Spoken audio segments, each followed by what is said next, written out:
नमस्कार दोस्तों, स्वागत है आपका अपने YouTube चैनल पर। तो चलिए शुरू करते हैं। अध्याय 7 गति। दैनिक जीवन में हम कुछ वस्तुओं को विरामावस्था तथा कुछ वस्तुओं को गतिमान अवस्था में देखते हैं।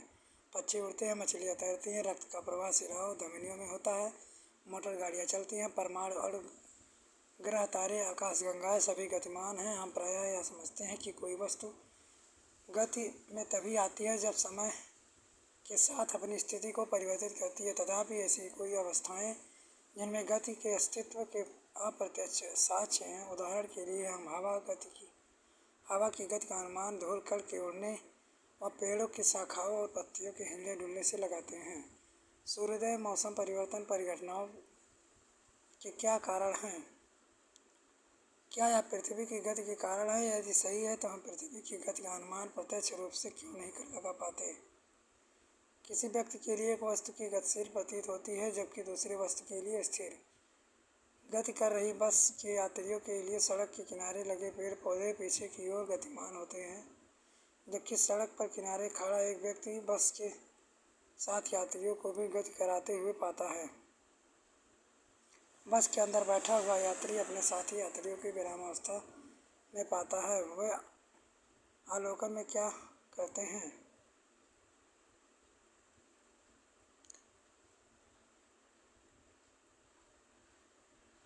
गति का वर्णन। हम किसी वस्तु की स्थिति को एक निर्देश बिंदु निर्धारित करते हैं, व्यक्त करते हैं। आइए हम एक उदाहरण द्वारा समझें। माना कि किसी गांव में एक स्कूल स्टेशन 2 किलोमीटर उत्तर में है। हमने स्कूल की स्थिति को रेलवे स्टेशन के सापेक्ष निर्धारित किया।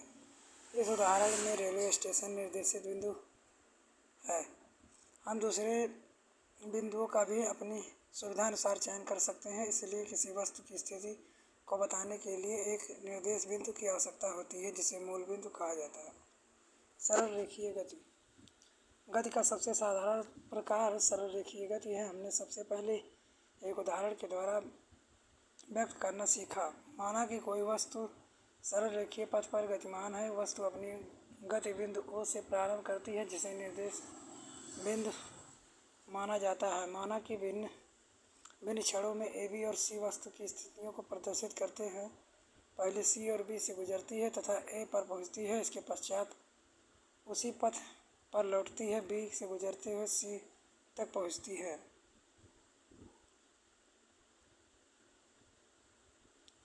क्या विस्थापन का परिमाण वस्तु के द्वारा तय की गई दूरी के बराबर हो सकता है? चित्र 7.1 में दिए गए उदाहरण को ले। O से A तक की गति के लिए तय की गई दूरी 60 किलोमीटर है, तब विस्थापन का परिमाण 60 किलोमीटर है। OA तथा B तक गतिमान के दौरान तय की गई दूरी 60 किलोमीटर, पथ 25 किलोमीटर, 50 किलोमीटर, जबकि विस्थापन का परिणाम 35 किलोमीटर होगा। इसलिए विस्थापन का परिणाम 35 किलोमीटर, तय की गई दूरी 85 किलोमीटर के बराबर नहीं होगा। पुनः हम देखेंगे कि गति के दौरान विरामावस्था का परिणाम शून्य हो सकता है, परंतु तय की गई दूरी शून्य नहीं हो सकती। दो विभिन्न भौतिक राशियों की दूरी विस्थापन प्रयोग वस्तु की पूरी गति प्रक्रिया को व्यक्त करने के लिए तथा दिए गए समय में वस्तु की प्रारंभिक स्थिति सापेक्ष अंतिम स्थिति ज्ञात करने में किया जाता है। एक समान गति और असमान गति। माना कि एक वस्तु किसी सीधे रेखा में चल रही है। माना पहले एक सेकंड में यह 50 मीटर, दूसरे सेकंड में 50 मीटर, तीसरे सेकंड में 50 मीटर, चौथे सेकंड में 50 दूरी तय करती है। इस स्थिति में वस्तु के प्रत्येक सेकंड में 50 मीटर की दूरी तय होती है। क्योंकि वस्तु समान समय अंतराल में समान दूरी तय करती है, तो उसकी गति को एक समान गति कहते हैं। इस तरह किसी गति में समय अंतराल छोटा होना चाहिए। हम दैनिक जीवन में कई बराबर देखते हैं किसी वस्तु द्वारा समान समय अंतराल में असमान दूरी तय की जाती है। उदाहरण के लिए भीड़ वाली सड़क पर जा रही कार या पार्क दौड़ रहा एक व्यक्ति। यह असमान गति के कुछ उदाहरण हैं।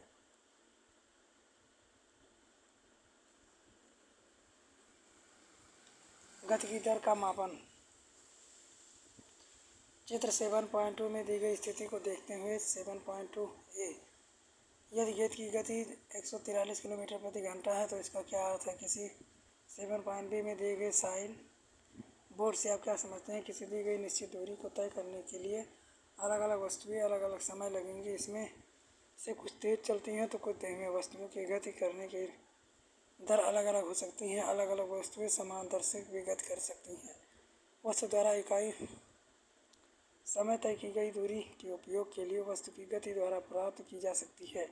इस राशि को चाल कहा जाता है। चाल का मात्रक प्रति सेकंड है। मीटर प्रति सेकंड चिन्ह द्वारा प्रदर्शित की जाती है। चाल अन्य मात्रक सेंटीमीटर प्रति सेकंड और किलोमीटर प्रति घंटा। वस्तु की गति को व्यक्त करने के लिए हमें केवल उनके परिणाम की आवश्यकता होती है। औसत चाल बराबर दूरी बटे कुल समय। यदि किसी वस्तु t समय में यह दूरी करती है तो उसकी चाल d बराबर s बटे t। आइए इसे उदाहरण के द्वारा समझें।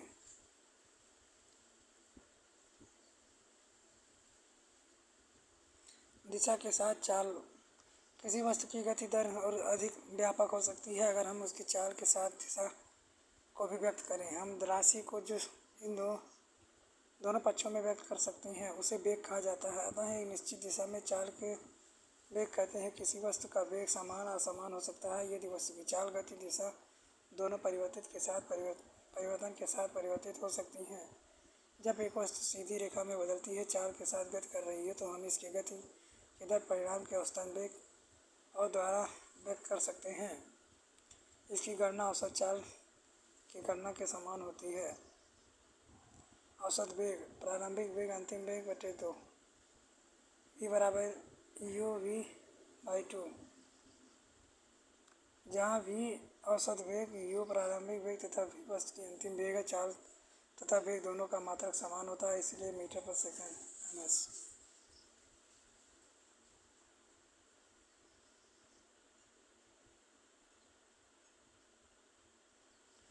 वेग में परिवर्तन की दर। किसी वस्तु की असमान सरल रेखा गति के दौरान समय के साथ वेग नियति रखता है।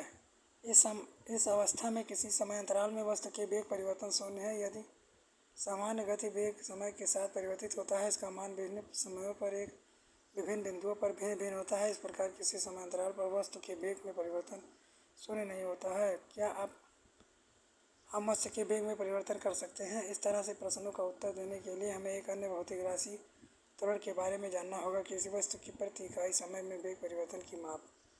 त्वरण बराबर वेग परिवर्तन बटे समय। u minus v minus u t। इस प्रकार की गति को त्वरित कहा जाता है। यदि त्वरण वेग की दिशा में है तो उसे धनात्मक लिया जाएगा। यदि यह वेग विपरीत दिशा में है तो इसे ऋणात्मक लिया जाएगा। मीटर प्रति सेकंड मात्रक।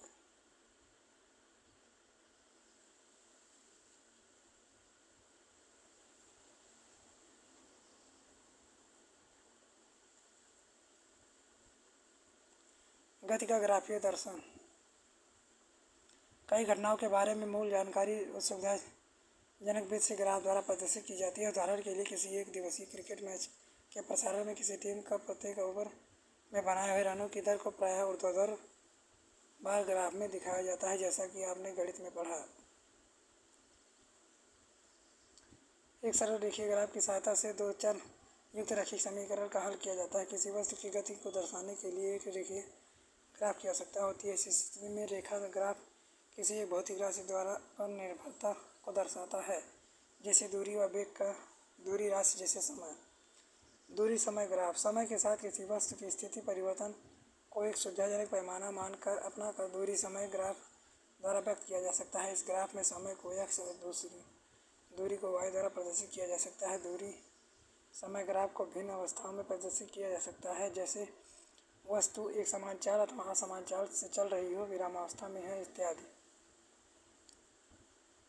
हम जानते हैं जब कोई वस्तु दूरी समान समय अंतराल में तय करती है तब इसकी चाल एक समान होती है। अतः वस्तु के द्वारा तय की गई दूरी लिए गए समय के समानुपाती होता है। इस प्रकार एक समान चाल के लिए समय के साथ तय की गई दूरी ग्राफ एक सरल रेखा जैसा कि 7.3 में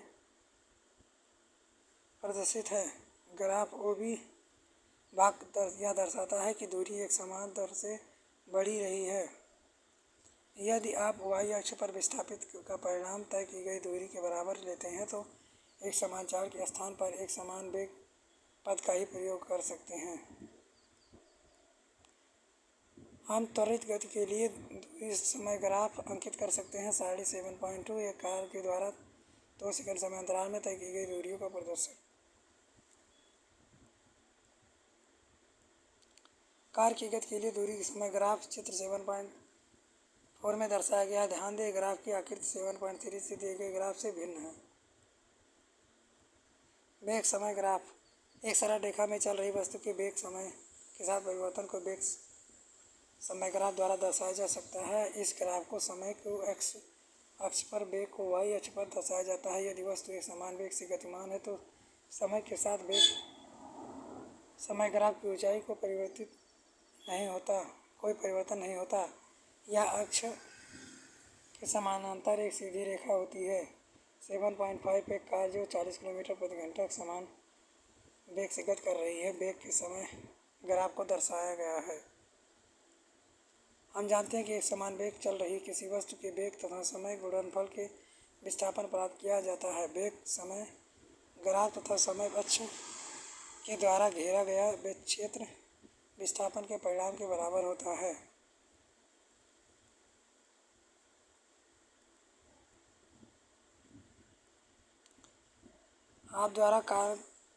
आप कार के द्वारा तय की गई दूरी के वेग समय ग्राफ द्वारा प्राप्त कर सकते हैं। वेग समय ग्राफ क्षेत्रफल में समय अंतराल में कार द्वारा तय की गई दूरी को बताता है। यदि कार एक समान वेग से गति करे तो ग्राफ में दर्शाए गए क्षेत्र ए बी सी डी द्वारा तय की गई दूरी को दर्शाया जाएगा। चूँकि कार के वेग को परिमाण त्वरण के कारण परिवर्तित हो रहा है, अतः कार के द्वारा तय की गई दूरी यह वेग समय ग्राफ 7.6 में प्रदर्शित A B C D E द्वारा व्यक्त की जाएगी।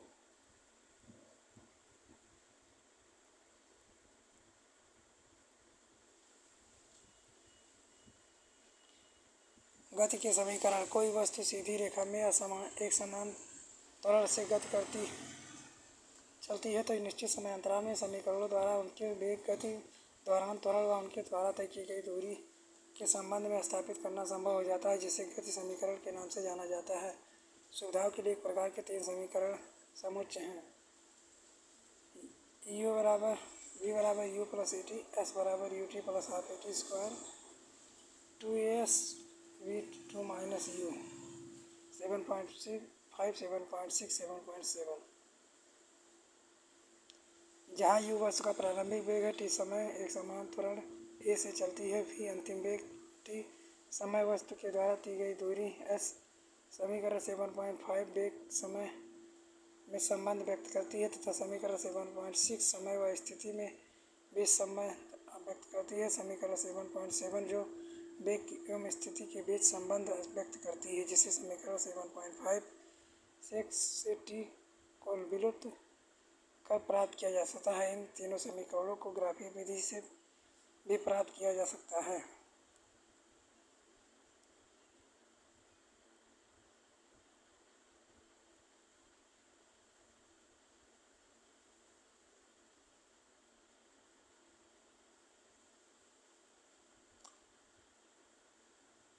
क्या अब आप इस बात को समझा सकते हैं कि 4 सड़क पर गाड़ी चलते समय दूसरी गाड़ी से दूरी क्यों बना कर रखते हैं?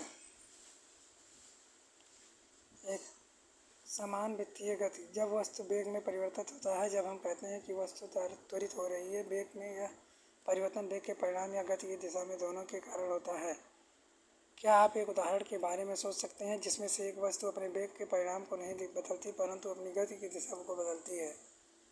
किसी बंद परिपथ मार्ग में एक वस्तु की गति। उदाहरण के लिए चित्र 7.8 किसी एथलीट धावक को एक आयताकार पथ ABCD के अनुदिश दर्शाता है। माना एथलीट पथ के सीधे भाग AB, BC, CD और DA एक समान चाल से दौड़ता है। अपने आप को पथ पर बनाए रखने के लिए कोनों पर वह शीघ्रता से अपनी चाल बदलता है। एक चक्कर पूरा करने में उसे कितनी बार अपनी गति में दिशा बदलनी पड़ेगी? यह स्पष्ट है कि आयताकार पथ पर एक चक्कर लगाने में दौरान उसे 4 बार अपनी गति की दिशा बदलनी होगी।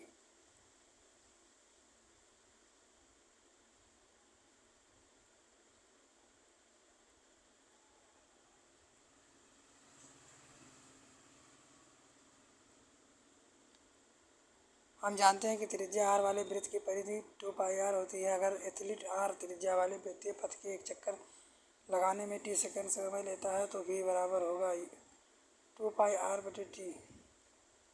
ध्यानपूर्वक देखने पर आप पाएंगे कि पत्थर वृत्तीय पथ में स्पर्श रेखीय सीधी रेखा साथ गति करता है। ऐसा इसलिए क्योंकि जब पत्थर को छोड़ता जाता है उस दिशा में गति जारी रहता है जिस दिशा में क्षण वह गति कर रहा है। इससे पता चलता है कि जब किसी पत्थर को वृत्तीय पथ द्वारा घुमाया जाता है तो उसकी गति की दिशा प्रत्येक बिंदु पर परिवर्तित होती है। जब कोई एथलीट खेल प्रतियोगिता में एक चक्कर या गोले को फेंकता है तो उसे अपने हाथ में पकड़ता है, एक शरीर को घुमाकर उसे वृत्तीय प्रदान करता है। इच्छित दिशा में एक बार छूटने पर गोला या चक्र उसी दिशा में गति करता है जिस दिशा में वह छोड़ते समय गति कर रहा है। यह ठीक उसी प्रकार जिस प्रकार क्रियाकलाप में पत्थर के लिए वर्णित है। वस्तुओं की एक समान वृत्तीय गति बहुत से चिरपथित उदाहरण है, जैसे चंद्रमा की गति, पृथ्वी की गति, पृथ्वी के चारों ओर वृत्तीय कक्षा में घूर्णन करता हुआ उपग्रह, वृत्तीय पथ पर नियत चाल से चलता हुआ साइकिल पर सवार इत्यादि। आपने क्या सीखा?